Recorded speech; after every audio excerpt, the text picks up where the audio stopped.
Years ago, as a church, we asked ourselves one question. If our church closed today, would our community care? This question, if answered honestly, should shake the foundation of how we operate as a church and as leaders within our church. Incarnational living is embracing our identity as the people of God sent to our community for the purposes of God, bringing spiritual and social renewal.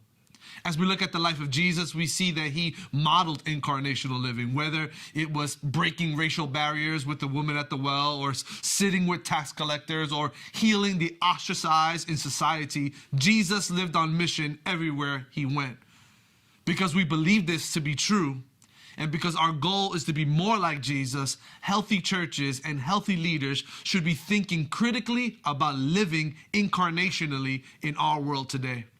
Most scholars maintain that we are in a post-Christian society. What that means is that the church attendance and involvement is not high on the priority list. This reality gives us an amazing opportunity to live incarnationally in our communities today. In order to grow in this area of leadership, we must have a vision for incarnational living. We believe effectively reaching our community today means to blend the spiritual renewal and social renewal.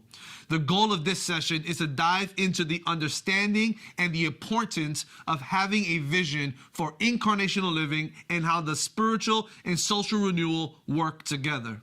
There is a false idea within churches that it's either one or the other. At times, we tend to put these two ideas on two separate teams and have them compete against each other. We want you to know that a healthy church and a healthy leader blends both vital needs. Spiritual and social renewal work hand in hand.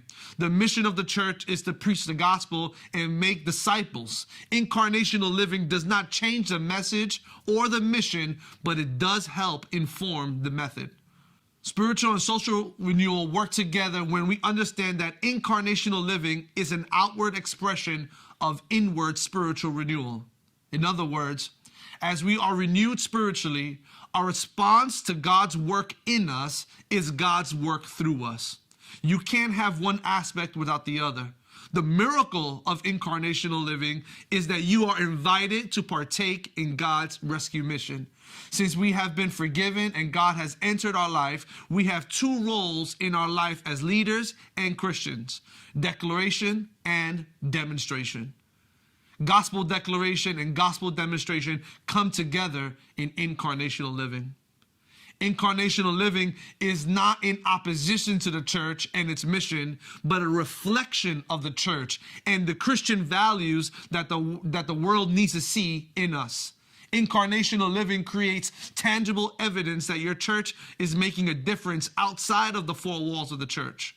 Whether it's serving our neighbors in practical ways, connecting in meaningful ways with existing organizations in the community, or living with a sense of God's mission in our workplace and beyond, incarnational living is the overflow of what God is doing in us and through us to make our communities better.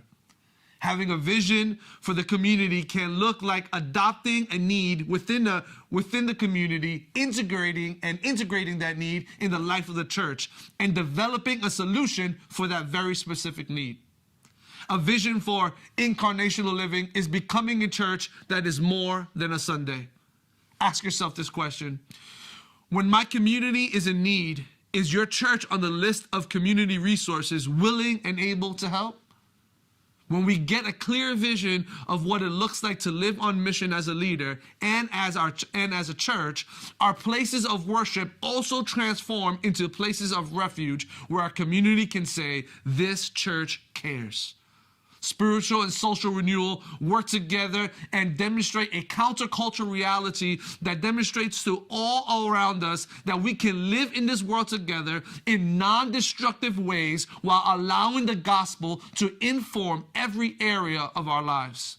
In other words, we live in a way where we demonstrate there is a true and better solution to the issues of life.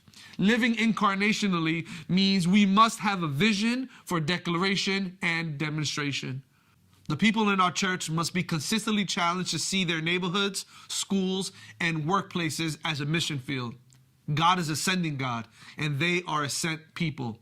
This doesn't mean simply living a morally superior life to coworkers or simply inviting people to church events.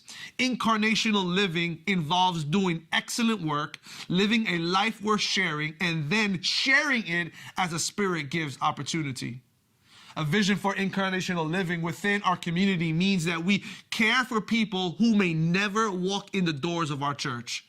Incarnational living is a kingdom mentality that reminds us of our roles as seed planters and become tangible examples of the phrase, taste and see that the Lord is good. In Miroslav Volf's book, A Public Faith, he describes that a malfunction of our faith is loving God but not loving our neighbors well. He argues that if we're going to love God well, it will and must translate into loving our neighbors well, in which in turn makes a difference in our community. A question for incarnational living that must be answered is, are we meeting the important needs of our community or what we feel is important? It's imperative that the vision we have helps meet a need or solve a problem for the greater good of the community at large.